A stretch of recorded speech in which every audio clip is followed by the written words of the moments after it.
Corona संक्रमण को देखते हुए प्रदेश भर की अदालतों में 24 अगस्त तक के लिए सीमित कामकाज को बढ़ा दिया गया है। इसके तहत ई फाइलिंग और वीडियो कॉन्फ्रेंसिंग के जरिए महत्वपूर्ण मामलों की सुनवाई होगी। यह व्यवस्था मध्य प्रदेश हाईकोर्ट सहित राज्य की सभी अधीनस्थ अदालतों में लागू होगी। मुख्य न्यायाधीश अजय कुमार मित्तल के आदेश पर सर्कुलर जारी किया गया है, जिसमें साफ कर दिया गया है कि कोरोना काल में हर संभव सावधानी को बरता जाए। इसके साथ ही कहा गया है कि न्यायिक अधिकारियों और कर्मियों के संक्रमण की चपेट में आने के बाद कोई खतरा मोल नहीं लिया जा सकता। दरअसल सामान्य दिनों में हाईकोर्ट और दूसरी जिला अदालतों में काफी संख्या में अधिवक्ता और पत्रकारों का आना जाना होता है। ऐसे में संक्रमण फैलने की संभावना ज्यादा बन जाती है, लिहाजा कोरोना संक्रमण से बचाने के लिए यह सर्कुलर जारी किया गया है।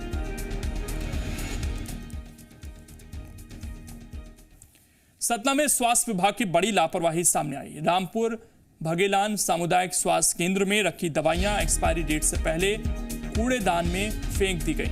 आरोप है कि इलाज कराने आने वाले मरीजों को दवाइयां नहीं दी जाती, उन्हें बाहर से दवा लेने को कहा जाता है और मरीजों को देने के लिए सरकार की तरफ से आई दवाइयों को कूड़े में फेंक दिया जाता है। खुले में इस तरह दवाइयां फेंकने से संक्रमण का भी खतरा बढ़ गया है। मामले में सीएमएचओ अशोक अवधिया ने इस तरह दवाइयां फेंके जाने को बड़ी लापरवाही बताते हुए स्वास्थ्य केंद्र के स्टोर कीपर से पूरी रिपोर्ट मांगी है। उन्होंने कहा कि रिपोर्ट के आधार पर कार्रवाई की जाएगी।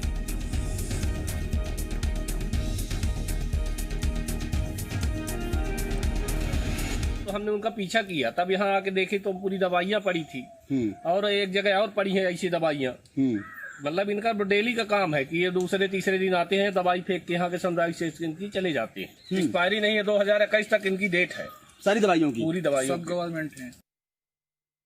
मैंने तुरंत उसको इंक्वायरी के लिए बोल दिया है और वहाँ के जो कंपाउंडर जो स्टोर कीपर हैं उनसे मैंने जवाब तलब किया है कि ये कैसे हो गया और शाम तक रिपोर्ट देने के लिए भी बोला हूँ कि शाम तक हमको पूरी रिपोर्ट बना के दीजिए। जो भी दोषी होगा उसके खिलाफ बिल्कुल सख्त कार्रवाई की जाएगी। सागर में बुंदेलखंड मेडिकल कॉलेज के कोविड केयर सेंटर में बड़ी लापरवाही के मामले में जीएमपीसीटी की खबर का असर हुआ है। डीन जीएस पटेल ने जांच कमेटी गठित की है, जिसे 24 घंटे में जांच रिपोर्ट पेश करनी होगी। डीन ने कहा कि जांच रिपोर्ट के बाद कार्रवाई की जाएगी। आपको बता दें कि मेडिकल स्टाफ और डॉक्टर्स की संवेदनहीनता से कोरोना संदिग्ध मरीज की मौत हो गई। बेड नंबर 23 के मरीज की अचानक तबियत खराब हो गई। मरीज को खून की उल्टी होने लगी, लेकिन फिर भी कोई स्टाफ और डॉक्टर मरीज को देखने नहीं आया। मरीज खून से लथपथ फर्श पर कई घंटों तक पड़ा रहा, जिससे उसकी मौत हो गई।